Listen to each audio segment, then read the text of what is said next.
भगवान से कि कौन ऐसा है जो ना चाहते हुए भी जबरदस्ती पाप करवा रहा है। हम चाह नहीं रहे, लेकिन ना चाहते हुए भी जबरदस्ती जो अपराध करवा रहा है, पाप करवा रहा है। उन लोग कह देते कि हमें पता भी नहीं चलता हमसे ऐसा कैसे हो गया, हम चाहते नहीं थे फिर भी हो गया, हम जानते ये गलत हुआ लेकिन फिर भी हो गया। तो ये कौन है जो आपसे जबरदस्ती करवा रहा है? तो श्री भगवान ने कहा वो काम रूपी दुश्मन है, काम। इसी जन्म में परमानंद का अनुभव करना चाहते हैं तो इस नित्य वैरी काम को मारे। अब पता चला कि दुश्मन काम इसको मारना है, तो अब इसको मारा कैसे जा सकता है, ये रहता कहां है? दो बातें। दुश्मन तो समझ में आ गया कि अब हमारा परमानंद में निमग्न होने में बाधक शत्रु है काम, नित्य वैरी ना है। अब इस नित्य वैरी काम को मारा कैसे जाए, और ये काम रहता कहां है? तो श्री भगवान कह रहे इंद्रियाणि मनोबुद्धि रस्याधिष्ठान मुच्यते एतैर्विमोहयत्येष ज्ञानमावृत्य देहिनम्। इंद्रियां, मन और बुद्धि इस काम के वासस्थान है। ये कामना इन इंद्रिय, मन और बुद्धि के द्वारा विवेक को ढककर देहाभिमानी मनुष्य को मोहित करती है। ये जो काम है कहां कहां रहता है? बोले इसके 5 स्थान है। एक है पदार्थों में, दूसरा है इंद्रियों में, तीसरा है मन में, चौथा है बुद्धि में और पांचवा है माने हुए अहम में। मैं स्त्री हूं, मैं पुरुष हूं, मैं करता हूं, मैं भोगता हूं। ये जो अंदर मैं स्फुरित होता है, क्रिया को स्वीकार करने वाला जो करता है, भोगों को स्वीकार करने वाला जो भोगता है, भोगता जीव नहीं है। अंतःकरण के अहम धर्म को स्वीकार करने के कारण वो जीव कहा गया है। यद्यपि वो कर्ता भोगता नहीं है, पर अविद्या के कारण वो अंतःकरण धर्म को अपने में स्वीकार कर लेता है, इसीलिए वो बंधन को प्राप्त हो गया है। पदार्थों में ध्यान देने का विषय, पदार्थों में, इंद्रियों में, मन में, बुद्धि में और माने हुए अहम में, इतनी जगह काम का वास बताया गया है। 5 स्थानों में देखने पर भी काम वास्तव में मुख्य स्थान उसका अहम है, माना हुआ अहम, उसी अहम में ये वास करता है। समस्त क्रियाएं शरीर, इंद्रियों, मन और बुद्धि से ही होती है। ये चारों कर्म करने के साधन है। यदि इनमें काम रहता है तो पारमार्थिक कर्म होने ही नहीं देता। मुख्यस्तु समस्त क्रिया शरीर से, इंद्रियों से, मन और बुद्धि से होती है।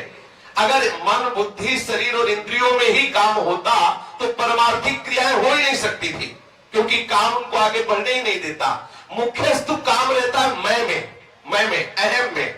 जो शरीर को मैं स्वीकार किए हुए हैं, जो अपने को भोक्ता मान रहे हैं, जो कर्ता मान रहे हैं, उसी में कामना होती है।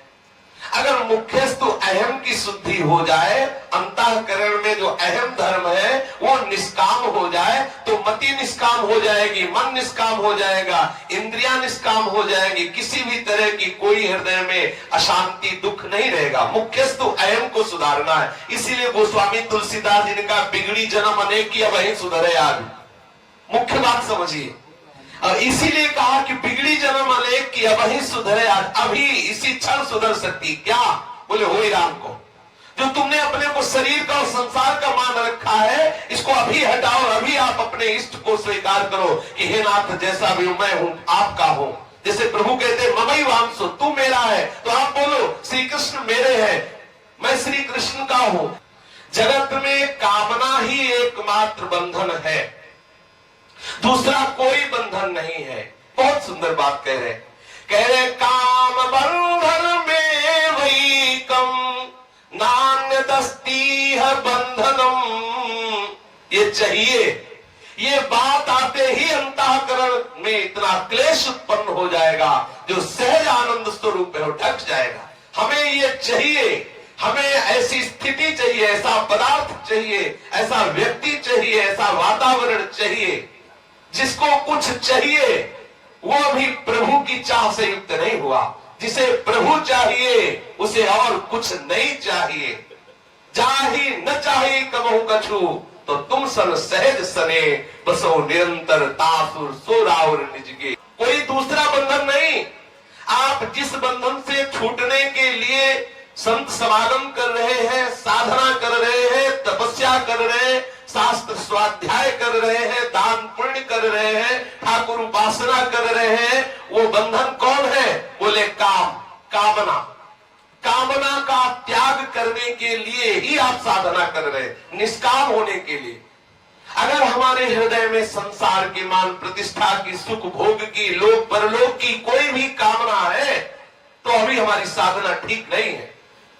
थोड़ी सी भी साधना होने पर ब्रह्मादिक के भोग सब विषम लागत ताही, नारायण ब्रज चंद की लगन लगी है जाए। यदि प्रभु की प्राप्ति या परमानंद का अनुभव करना चाहते हैं तो इतना समझ ले कि साधना किसके लिए हो रही? बोले कामना का त्याग करने के लिए साधना हो रही। कामना के सिवा दूसरा कोई बंधन नहीं है। आप हृदय में देखिए कि आपके हृदय में कितनी कामना प्रकट हो रही। काम बंधन मुक्तो ही ब्रह्म भूयाय कल्पते।